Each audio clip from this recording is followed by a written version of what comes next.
जब दिन चल रहा हो बिजी और चाहिए थोड़ा ब्रेक।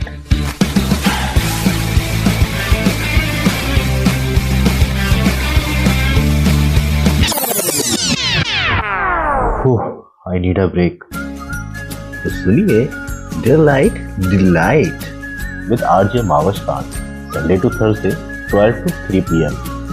रेडियो वही अपना FM 107। अस्सलाम वालेकुम मेरे सारे सुनने वालों को, पाकिस्तान में, कतर में और दुनिया भर में जहां मुझको सुना जा रहा है उनको बहुत बहुत सलाम और उम्मीद है कि आप सब खैरियत से होंगे। मेरा टॉपिक वैसे कुछ और था, मैंने कुछ और चूज करना था, लेकिन मुझे लगा कि ये टॉपिक ज़्यादा बेहतर है, तो इस वजह से मैंने टॉपिक चेंज किया है। आज के जो हमारा टॉपिक है वो है ब्लोटिंग, जो आपके स्टमक में ख़ास तौर पर ब्लोटिंग हो जाती है और जिन लोगों के साथ ये प्रॉब्लम है वो जानते होंगे। ज़्यादातर ऑफिस गोइंग लोग जो हैं वो उनको ज़्यादातर ये इस चीज़ की प्रॉब्लम है। ऑब्वियसली सेम वेयरिंग, जब वो सुबह पैंट पहन के जाते हैं वो सही होती है, जब शाम में वो वापस आते हैं वही पैंट उनको टाइट हुई हुई होती है, तो वो ये समझते हैं कि उनका स्टमक जो है वो बढ़ गया है या इस तरह का कोई प्रॉब्लम हो गया है। तो उनके लिए मैंने सोचा कि उनको बताऊं कि आखिर प्रॉब्लम कहाँ आ रहा है। और इस तरह के बहुत सारे लोग हैं जो कि खाना नहीं खाते फिर भी वो कहते हैं जी हमारा पेट तो बढ़ा रहता है, ब्लोटिंग हुई हुई होती है, गैसेस भरी हुई होती हैं। और जो लोग मुस्तकिल फाइबर भी खा रहे होते हैं, जैसे कि वीटाबेक्स खा रहे होते हैं, ब्राउन ब्रेड खा रहे होते हैं और ब्राउन राइस यूज कर रहे होते हैं, बहुत ज्यादा एहतियात करते हैं चीजों के अंदर, लेकिन फिर भी उनकी ब्लोटिंग वहीं की वहीं रहती है और बल्कि और प्रॉब्लम हो जाती है। तो उनके लिए मैंने सोचा कि आप लोगों से डिस्कस किया जाए कि ये ब्लोटिंग है क्या आखिर। अच्छा जी, हम स्टार्ट करते हैं उन लोगों से जो कि ऑफिस गोइंग लोग हैं, जो कि 75% इस मसले का शिकार है। तो फर्स्ट थिंग फर्स्ट इज के उनके ड्यूटी आवर्स, जो ऑफिस गोइंग लोग हैं उनको पता है कि उनके बैठने की ड्यूटी आवर्स बहुत ज्यादा होते हैं। तो हमारे जो स्टमक है वो वैसे ही बहुत ज्यादा जो है वो टाइटन होता है जब हम बैठते हैं और वो रिलैक्स नहीं होता। इस वजह से वहाँ गैसेस जो है वो ज्यादा प्रोड्यूस होती हैं, first thing. Second thing, office के अंदर जब हम लोग फास्ट फूड मंगाते हैं, बाहर का खाना मंगाते हैं, बहुत ज्यादा फैटी चीजें, ये सॉल्टिश चीजें मंगाते हैं, तो उसके अंदर जो है वो जब हम खाते हैं तो उसके अंदर भी ऑब्वियसली वो डाइजेस्ट नहीं होता सही से, क्योंकि 8 आवर्स 9 आवर्स आप सिर्फ बैठे रहें तो आपकी डाइजेस्टिव सिस्टम जो है वो बड़ा खराब हो जाता है। आप जब तक खड़े नहीं होते तब तक वो जो बॉल है, जो हमारे बिग इंस्टेंटाइन की और स्मॉल की जो है वो सही तरह जो है वो सही अपना प्रोडक्शन नहीं कर सकती, सही तरह घूम नहीं सकती, तो ऑब्वियसली वो बड़ा प्रॉब्लम करती है और गैसेस प्रोड्यूस करती है। इन द एंड होता क्या है कि स्टमक में गैसेस ज्यादा होती हैं, ब्लोटिंग बढ़ जाती है, जिसकी वजह से आपको एसिडिटी भी हो सकती है, एंजाइटी भी हो जाती है। बहुत ज्यादा लोगों को अगर मुस्तकिल ये सारी चीजें हो तो एंजाइटी हो जाती है, डिप्रेशन भी हो जाती है। ये इतनी बुरी बीमारी है, तो इतनी बीमारी तो खैर बीमारी कहूंगा इसको, अगर लॉन्ग टर्म चले तो ऑब्वियसली बीमारी की सूरत ही इख्तियार कर लेती है। तो द थिंग इज के पहली चीज है कि आपको अपनी खुराक के अंदर चेंजेस लानी पड़ेंगी। अगर आप फैटी चीजें और बहुत सॉल्टिश चीजें, खास तौर पे सॉल्ट की मिकदार जो है हमें कम करनी पड़ेगी, क्योंकि सॉल्ट क्या करता है, वो बॉडी में पानी को जो है वो खींच के रखता है, मतलब वो ज्यादा मिकदार के अंदर बहुत देर तक जो है वो रखता है और स्टमक में ब्लोटिंग भी बढ़ाता है। तो वो ब्लोटिंग बढ़ाता है तो ऑब्वियसली फिर उसके साथ साथ जितनी चीजें हैं उन सब के भी मसाइल जो है बढ़ना शुरू हो जाते हैं। तो फर्स्ट थिंग फर्स्ट कि आप अगर ऑफिस में हैं तो हर 15-20 मिनट बाद आप खड़े हों, वॉक करें, थोड़ी सी वॉक करें, थोड़ी सी स्ट्रेचेस करें, उसके बाद फिर बैठ जाएं। पानी की मिकदार अच्छी होनी चाहिए। आपके खाना जो है उसके अंदर बहुत ज्यादा हाई फाइबर नहीं, लेकिन फाइबर होना चाहिए, ताकि वो जो बॉल की जो मूवमेंट है स्टमक की वो सही रहे और आप कम खाना भी बहुत देर तक सस्टेनेबल रहे। ये ना हो कि आपने एक वक्त कुछ खाया है, फिर 2-3 घंटे बाद फिर कुछ समोसे खा रहे हैं चाय के साथ, फिर थोड़ी देर बाद फिर बिस्किट खा रहे हैं। तो ये मैंने देखा है ऑफिस गोइंग लोग जो है उनके साथ बड़ी ये क्रेविंग की खास तौर पर प्रॉब्लम होती है। तो अगर अपना फाइबर बढ़ा देंगे तो उनका ये मसला बहुत ज्यादा हद तक खत्म हो जाएगा, क्योंकि हाई फाइबर जो है वो आप थोड़ा सा भी खाएं और बहुत देर तक आपके स्टमक में वो रहता है और आपको सस्टेनेबल एनर्जी देता रहता है। सेकंड थिंग इज, अब मैंने फाइबर की जब बात की तो मैं फाइबर से स्टार्ट करता हूँ कि अगर बहुत ज्यादा फाइबर भी ले रहे हैं तो वो भी नुकसानदेह, किसी चीज की भी ज्यादती जो है वो आपको नुकसान दे सकती है। तो अगर आप हाई फाइबर भी ले रहे हैं तो वो भी नुकसान दे। अब वो आप उसको जो है वो किस तरह देख सकते हैं। अगर आप हाई फाइबर ले रहे हैं, बहुत देर तक आपका खाना अगर आपके स्टमक में है तो हो सकता है कि वो भी गैस प्रोड्यूस कर रहा हो, वो भी ब्लोटिंग जो है तरफ आपको ले जा रहा हो, आपका स्टमक खाली नहीं हो रहा हो, आपको कॉन्स्टिपेशन के मसाइल बढ़ जाते हैं फिर। तो द थिंग इज के वो बेहतर ये है कि हाई फाइबर खाना अगर आपको लग रहा है कि बहुत ज्यादा बहुत स्टमक हाई फाइबर खा के भी आपके स्टमक जो है वो ब्लोट की तरफ जा रहा है, तो इट्स मच बेटर कि उसकी मिकदार कम कर दें। अगर ब्राउन राइस ले रहे हैं तो वो ब्राउन राइस कम करके उसमें व्हाइट राइस ऐड कर दें। ब्राउन ब्रेड ले रहे हैं तो 2 ब्राउन ब्रेड के बजाय 1 ब्राउन ब्रेड और 1 व्हाइट ब्रेड, इस तरह कुछ कर लें। या किस इसका कोई और जो है वो नेमुल बदल है, वो आपको जो बेहतर लगे वो आप देख सकते हैं। हाई फाइबर की तरफ से हमने कंप्लीट किया ये। अब ये मैं जल्दी से ये जो पॉइंट्स हैं ये मैं आपको बताते जा रहा हूँ। इनमें से अगर कोई सवाल बनता है तो नेक्स्ट टाइम प्लीज आप महविश को सवाल दे दीजिएगा।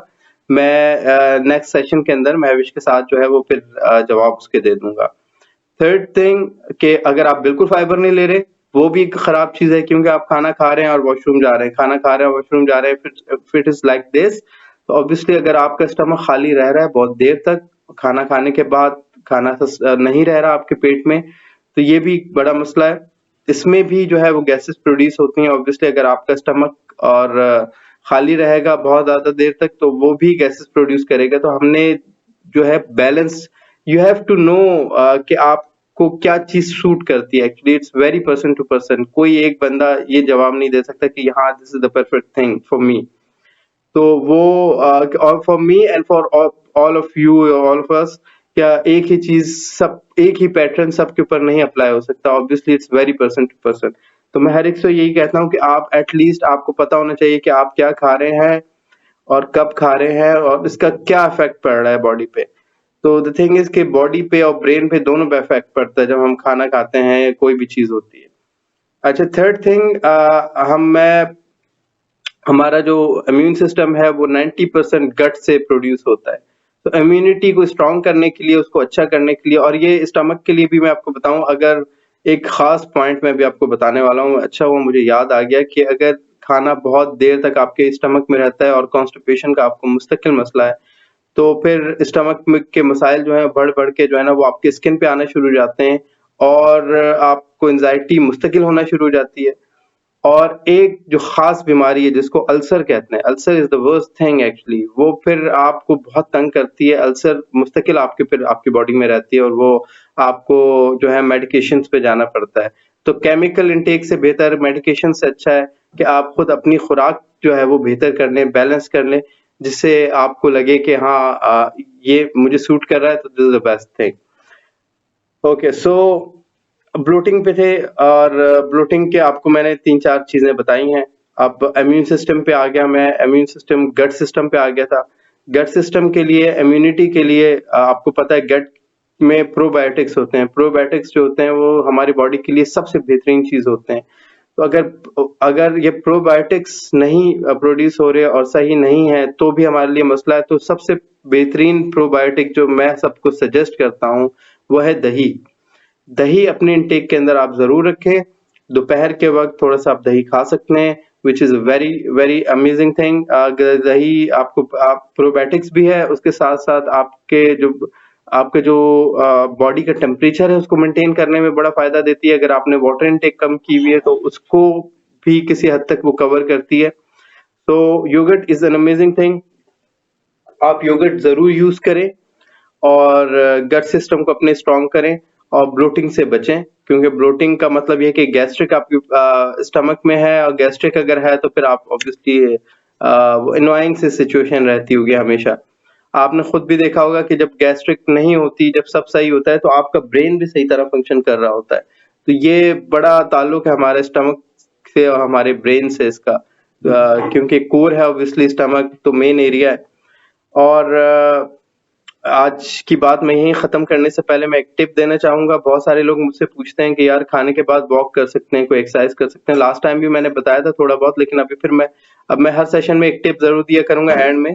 और वो टिप मेरी ये है कि खाने के बाद आप वॉक कर सकते हैं, लेकिन वॉक कर सकते हैं, इसका मतलब कोई एक्सरसाइज नहीं है। वॉक करना मतलब थोड़ी देर चलना फिरना, दैट्स इट।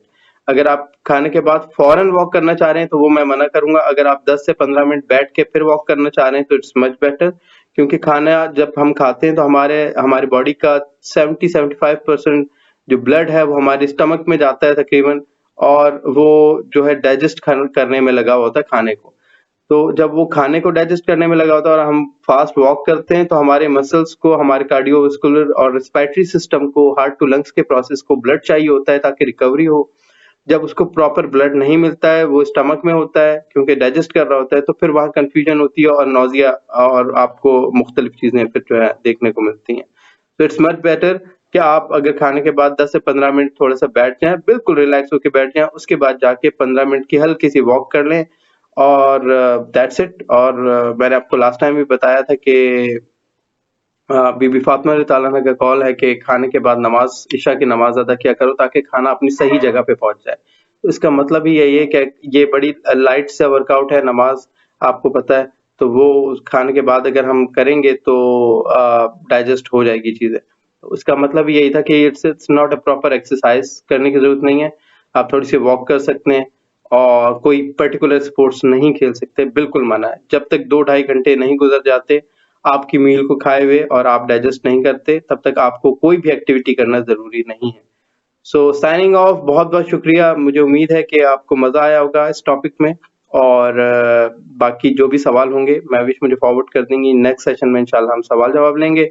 आप सबका बहुत बहुत शुक्रिया। अपने चाहने वालों का और गिरदो नवा के लोगों का बहुत ख्याल रखिएगा। अल्लाह आप लोगों के लिए आसानियां पैदा करे। बहुत शुक्रिया।